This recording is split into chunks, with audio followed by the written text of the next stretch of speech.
नमस्कार. श्री स्वामी समर्थ सगळ्यांना. आपलं सगळ्यांचं माझ्या चॅनलमध्ये पुन्हा एकदा स्वागत आहे.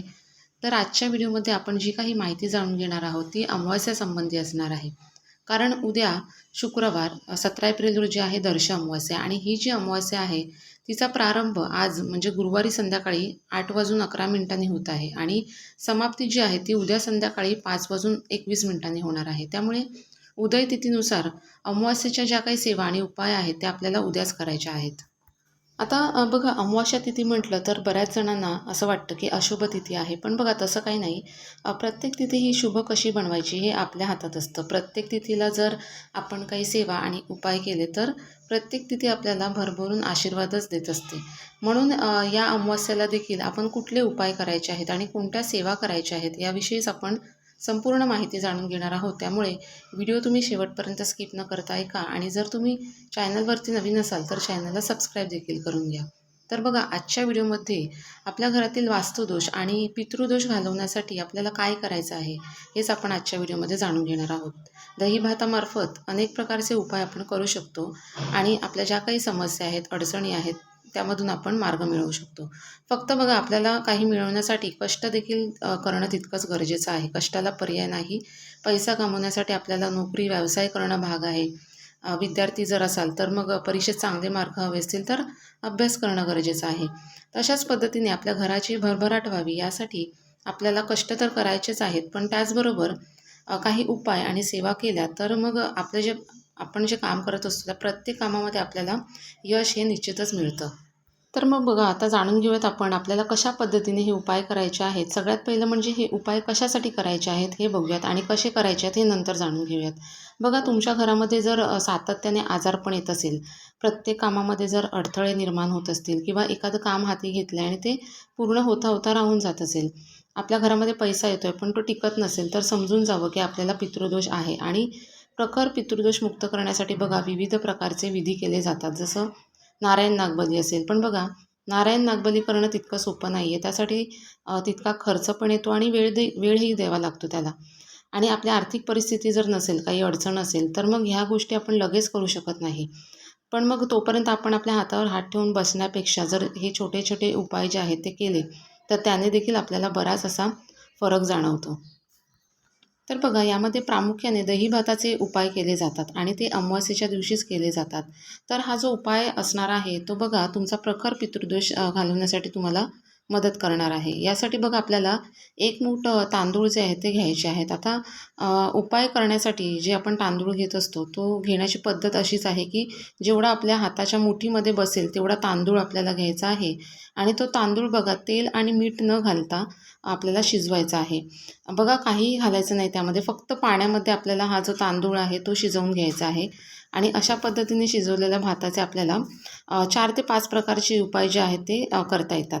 तुम्हाला जो शक्य होईल तो तुम्ही करू शकता किंवा बघा सगळे करणं शक्य झालं तर त्यासाठी भात बघा हाच जो आहे तो वापरू शकता. वेगवेगळा भात तुम्हाला शिजवण्याची गरज नाही आहे. आणि मुख्य म्हणजे भात आपल्याला हा वेगळा जशा पद्धतीने सांगितला आहे, एक मूठ आपल्या हाताच्या मुठीमध्ये बसेल एवढाच तांदूळ घ्यायचा आहे आणि तेल मीठ न घालता फक्त पाण्यामध्ये आपल्याला शिजवून घ्यायचं आहे. तुम्ही असं नका करू की जो खाण्यासाठी भात शिजवला त्यातलाच थोडासा काढूया आणि उपाय करूया, तर तसं चालणार नाही. आपल्याला उपाय करण्यासाठी भात हा वेगळाच शिजवून घ्यायचा आहे आणि ज्या पद्धतीने सांगितलेलं आहे त्या पद्धतीनेच आपल्याला हा भात शिजवून घ्यायचा आहे. तर आता मी इथे तुम्हाला 5 उपाय सांगणार आहे. त्यापैकी तुम्हाला जर सगळे उपाय करायचे असतील तर हा जो भात आहे त्यातला थोडा थोडा भात जो आहे तो तुम्ही वापरू शकता किंवा मग एकच उपाय तुम्हाला करायचा असेल तर हा सगळा भात एका वेळेला वापरा तुम्ही. तर बघा सगळ्यात पहिला जो उपाय करायचा आहे त्यामध्ये थोडासा भात घ्यायचा, त्यावरती 1 चमचाभर दही जे आहे ते घ्यायचं आणि हा जो दही भात आहे तो एखाद्या केळीच्या पानावरती किंवा मग पत्रावळी वगैरे असेल तर त्यावरती घ्या किंवा मग एखादी स्टीलची प्लेट घ्या जी तुम्ही वापरत नसाल. ती तुम्ही हा जो उपाय आहे तो करण्यासाठीच बाजूला ठेवून द्या. कारण हे जे उपाय आहेत ना ते दर अमावास्येला आपल्याला करायचे असतात. त्यामुळे ही प्लेट कायमस्वरूपी तुम्ही हा उपाय करण्यासाठी बाजूला ठेवा. तर बघा ह्या प्लेटमध्ये आपल्याला दहीभात जो आहे तो घ्यायचा आहे आणि त्यानंतर हा जो दहीभात आहे तो आपल्याला आपल्या पितरांसाठी ठेवायचा आहे, म्हणजेच कावळ्यासाठी ठेवायचा आहे. आता तुम्ही प्लेटमध्ये घ्या किंवा मग पत्रावळीवरती घ्या, केळीच्या पानामध्ये घ्या, हे जे आपण दहीभात घेतलेला आहे ते आपल्याला पितरांसाठी ठेवायचं आहे. पाण्याचा भरीव वर्तुळ करायचा. जसं आपण देवाचा नैवेद्य ठेवण्यासाठी पाण्याचा चौकोन करतो भरीव, त्याच पद्धतीने पाण्याचा वर्तुळ आपल्याला करायचा आहे भरीव. त्यावरती ही प्लेट किंवा मग पत्रावळी किंवा केळीचं पान जे काय आहे ते ठेवायचं आणि पाणी आपल्याला फिरवायचं आहे भोवताली आणि त्यानंतर पितरांचं स्मरण करायचं आहे. ओम पितृदेवताय नमः असं म्हणायचं. पितरांची माफी मागायची आणि अशा पद्धतीने पितरांचं स्मरण करून आपल्याला हा जो उपाय आहे तो करायचा आहे. निश्चितच पितृदोष दूर होण्यासाठी आपल्याला यामुळे मदत मिळत असते. आता हा जो दहीभात आहे तो आवर्जून आपले पितरं येऊन खाऊन जात असतात. दहीभात आहे तो कावळ्याने जर खाल्ला तर चांगलंच आहे, पण बघा दुसऱ्या कुठच्या पक्ष्याने खाल्ला तर खाऊ द्या, काही हरकत नाही. आता यानंतरचा जो दुसरा जो उपाय आहे त्यामध्ये बघा आपल्याला गाईच्या शेणापासून ज्या गौऱ्या बनवलेल्या असतात त्या गौऱ्या आपल्याला घ्यायच्या आहेत. बघा पूजेच्या दुकानामध्ये छोट्या छोट्या आकाराच्या गौऱ्या मिळतात किंवा मोठ्या जर गौऱ्या असतील तर बघा त्यातलाच छोटासा तुकडा घ्यायचा. आता हा जो तुकडा आहे त्यावरती तूप जे आहे ते टाकायचं. त्यानंतर 2-4 कापराच्या वड्या त्यावरती ठेवायच्या आणि हे प्रज्वलित करायचं आहे. आणि ह्याच्यावरती बघा दहीभात जो आपला आहे तो दहीभात आपल्याला थोडा थोडा शिंपडायचा आहे आणि आपल्या पितरांचं स्मरण करायचं आहे. ओम पितृदेवताय नमः असं म्हणायचं आहे आणि आपल्याला दक्षिण दिशेला तोंड करून हा उपाय जो आहे तो करायचा आहे. बघा हे जे दहीभात आहे आणि त्याचा जो वास आहे त्या वासाने देखील पितृ सुखावले जातात असं म्हटलं जातं.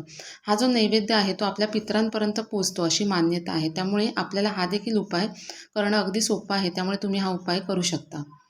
यानंतरचा जो उपाय आहे तो आपला वास्तुदोष जो आहे तो दूर करण्यासाठी आहे. तो कशा पद्धतीने करायचा तर बघा तुमची जर गच्ची असेल तर ह्या गच्चीवरती आपल्याला हे जे दहीभात आहे तो दहीभात आपल्याला आपल्या 8 दिशांना म्हणजे आपल्या ज्या 8 दिशा आहेत त्या 8 दिशांना आपल्याला थोडा थोडा दहीभात जो आहे तो ठेवायचा आहे. आणि अशा पद्धतीने दहीभात ठेवल्यानंतर वास्तुदेवाचं स्मरण करायचं. वास्तुदेवताय नमः असं म्हणायचं. वास्तुदोष दूर करण्यासाठी प्रार्थना करायची आहे आणि अशा पद्धतीने आपल्याला हा आपल्या गच्चीवरती दहीभात जो आहे तो ठेवायचा आहे. जर गच्ची असेल तर गच्चीवरती ठेवा. गच्ची नसेल तर मग तुमची गॅलरी असेल तर गॅलरीमध्येच ठिकठिकाणी थोडा थोडा आपला हा दहीभात जो आहे थोडा थोडा ठेवायचा आहे आणि वास्तुदेवाचं स्मरण करायचं. वास्तुदोष दूर करण्यासाठी आपल्याला प्रार्थना करायची आहे. अशा पद्धतीने वास्तुदोष दूर करण्यासाठी आपल्याला हा उपाय जो आहे दहीभाताचा तो करायचा आहे. यानंतरचा जो उपाय आहे तो कशा पद्धतीने करायचा आहे तर बघा आपल्या घरातील एखादी व्यक्ती सातत्याने आजारी राहत असेल किंवा मग करती व्यक्ती असेल, तिला जर सातत्याने कामामध्ये अडथळे येत असतील किंवा विद्यार्थी असतील किंवा आपली मुलं बाळ आहेत त्यांना जर यश मिळत नसेल किंवा यापैकी कोणताही प्रॉब्लेम नसेल तरी देखील आपल्या घरातील प्रत्येक सदस्याची प्रगती व्हावी, प्रकृती चांगली राहावी यासाठी आपल्याला हा उपाय करायचा आहे. तो कशा पद्धतीने करायचा आहे तर बघा दहीभात घ्यायचा थोडासा आणि जी कोणी व्यक्ती असेल त्या व्यक्तीवरून हा जो दहीभात आहे तो उतरवायचा आहे आणि एखाद्या झाडाखाली नेऊन ठेवायचा आहे. बघा त्याने देखील आपल्या घरातील प्रत्येक सदस्याची निगेटिव्हिटी जी आहे ती निघून जाण्यासाठी आणि त्यांची प्रगती होण्यासाठी आपल्याला मदत मिळत असते. तर अशा पद्धतीने आपल्याला हा उपाय जो आहे तो करायचा आहे.